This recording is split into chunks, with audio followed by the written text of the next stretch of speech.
Welcome to this channel once again. আজ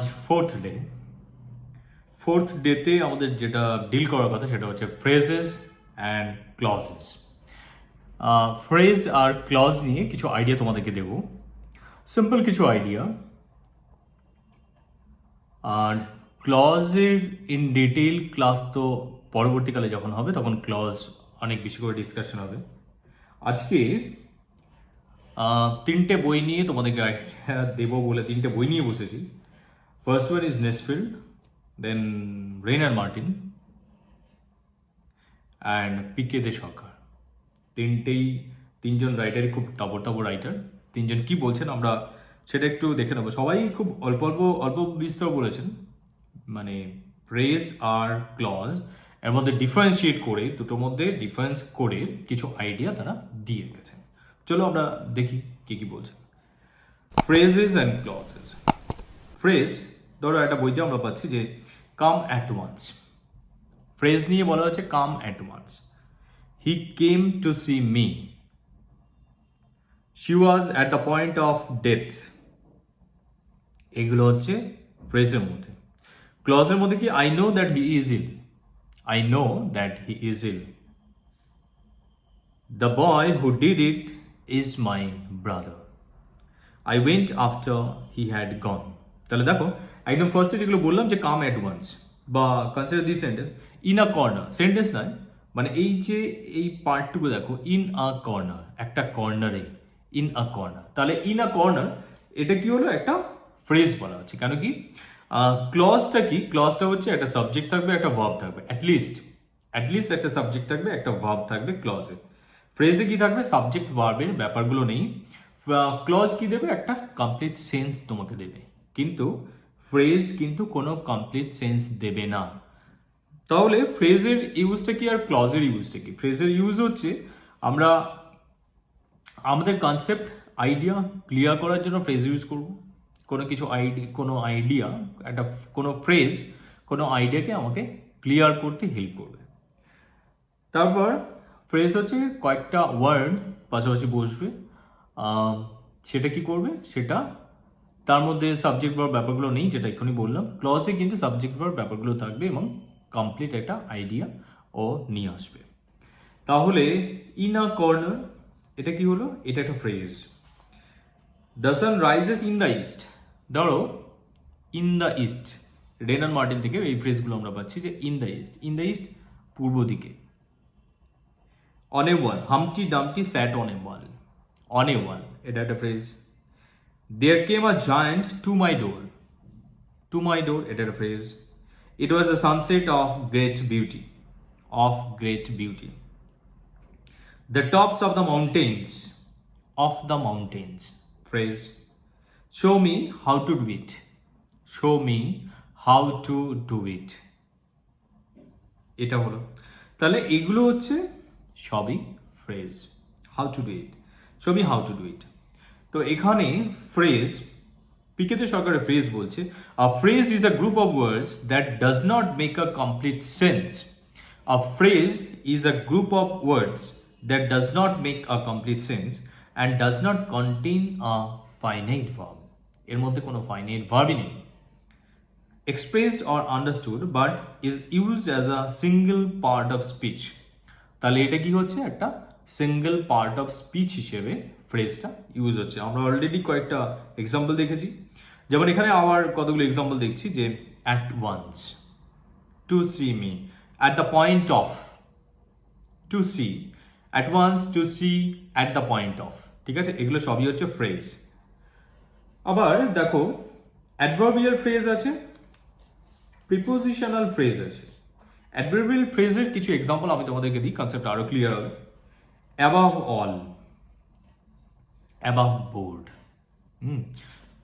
above all, after all. ধরো after all adverbial phrase, after all, above all, again and again, over and over again, time and again, এগুলো সবই হচ্ছে adverbial phrase. As it were, okay, বলতে বললাম এরকম at once, at present, before long, by and by, এগুলো কি নেসফিল্ড থেকে এক্সাম্পলগুলো আমরা পাচ্ছি। by the by, far and away, in time, for long, in the long run, sooner or later.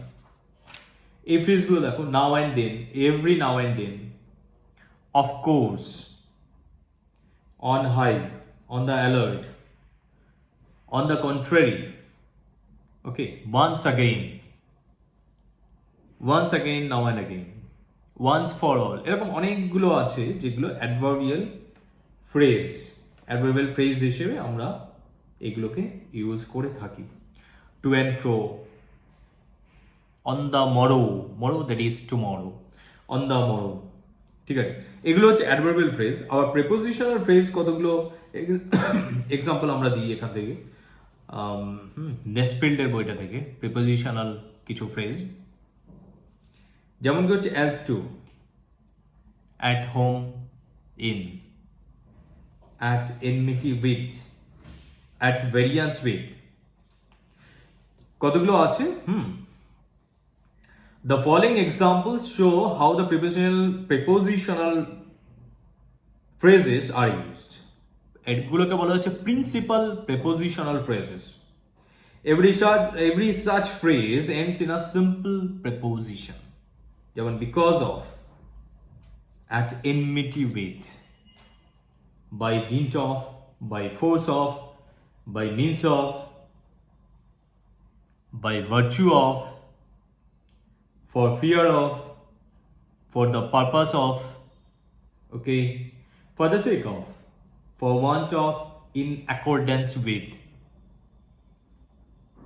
in common with, in case of, আমরা এগুলো হামেশা use করি। এগুলো হচ্ছে প্রেপোজিশনাল ফ্রেজ। এই ফ্রেজগুলোর শেষে কি হচ্ছে, একটা করে প্রেপোজিশন আসছে। In front of, in keeping with, in opposition two, in point of, okay, in respect of, in spite of, instead of, in view of, এগুলো সবই prepositional phrase. In order to, in proportion to, in regard to, in unison with, on the brink of, on the brink of, on the ground of, on the part of, on the point of, on the pretense of, with an eye to, with reference to, এগুলো প্রচুর আমরা পেলাম। অনেকগুলো আমরা prepositional phrase আমরা এখানে পেলাম। তাহলে ধরো কয়েকটা ক্লজের পরে তো কনসেপ্ট ক্লিয়ার করবো, কয়েকটা জাস্ট এখানে এক্সাম্পল দিয়ে রাখি। ধরো এখানে সেন্টেন্সটা কনসিডার করো, that Sourav Ganguly is a good captain is known to all. That Sourav Ganguly is a good captain is known to all. Whether he did so is uncertain. এই যে that Sourav Ganguly is a good captain, এটা হচ্ছে একটা ক্লজ। কোনটা known to all? এই যে that Sourav Ganguly is a good captain, এটা পুরো পার্টটা, এটা হচ্ছে নোন টু অল। তারপরে ধরো it depends on how much you study, আর your success depends on how much you study, how much you work hard, okay, or how hard you work, এরকম ভাবে আমরা জিজ্ঞেস করতে পারি। The rumor that he is dead is not true. The rumor is not true, মাঝখানে কি পাচ্ছি, that he is dead, that he is dead, দেখো সাবজেক্টও আছে, ভার্বের পার্টও আছে, এগুলো সবই আছে। Okay, it is certain that he will secure the top position. It is certain that he will secure the top position. ওকে, এটা হয়ে গেল। তাহলে এগুলো তোমরা দেখলে যে ফ্রেজ কতগুলো আমরা দেখলাম। অ্যাডভার্বিয়াল ফ্রেজেস আমরা দেখলাম, প্রেপোজিশনাল ফ্রেজেস আমরা দেখলাম, ওকে। আর ক্লজ আছে, ক্লজের দুটো পার্ট আছে, একটা প্রিন্সিপাল ক্লজ, একটা মেইন ক্লজ, আর একটা সাবঅর্ডিনেট ক্লজ। তাহলে কোনো সেন্টেন্সে যখন সাবজেক্ট আর প্রেডিকেট থাকছে, only one subject one predicate, তাহলে সেখানে কি থাকছে, সেটা হচ্ছে প্রিন্সিপাল ক্লজই থাকছে, সেটা নিয়ে আমাদের খুব একটা হেডেক নেই। যখনই more than one subject predicate থাকছে, তখনই আমরা কি দেখছি যে কোনটা মেইন আর কোনটা তার উপর ডিপেন্ড করছে বেশি, ঠিক আছে। এই দুটো জিনিস আমাদেরকে দেখতে হচ্ছে, যেটা বেশি ডিপেন্ড করছে সেটা হচ্ছে সাবঅর্ডিনেট ক্লজ। আর যেটার ওপরে ডিপেন্ড করছে সেটা হচ্ছে মেইন ক্লজ বা প্রিন্সিপাল ক্লজ। তাহলে এই দুটো জিনিস আমরা দেখছি। আবার সাবঅর্ডিনেট ক্লজের আবার তিনটে পার্ট আছে, একটা নাউন ক্লজ, একটা অ্যাডজেক্টিভ ক্লজ, একটা অ্যাডভার্বিয়াল ক্লজ। হ্যাঁ, নাউন ক্লজ বা নমিনাল ক্লজ, অ্যাডজেক্টিভ ক্লজ বা রিলেটিভ ক্লজ, আর অ্যাডভার্বিয়াল ক্লজ, এই তিনটে আছে। এগুলো আমি পরে ডিটেলসে ডিসকাস করব। আর তোমরা আজকে যেটা দেখলে সেটা হচ্ছে ফ্রেজেস, কোনটা ফ্রেজ কোনটা ক্লজ। ফ্রেজের মতো কোনো ভার্ব নেই, ভার্ব সে অর্থে কিছু থাকছে না।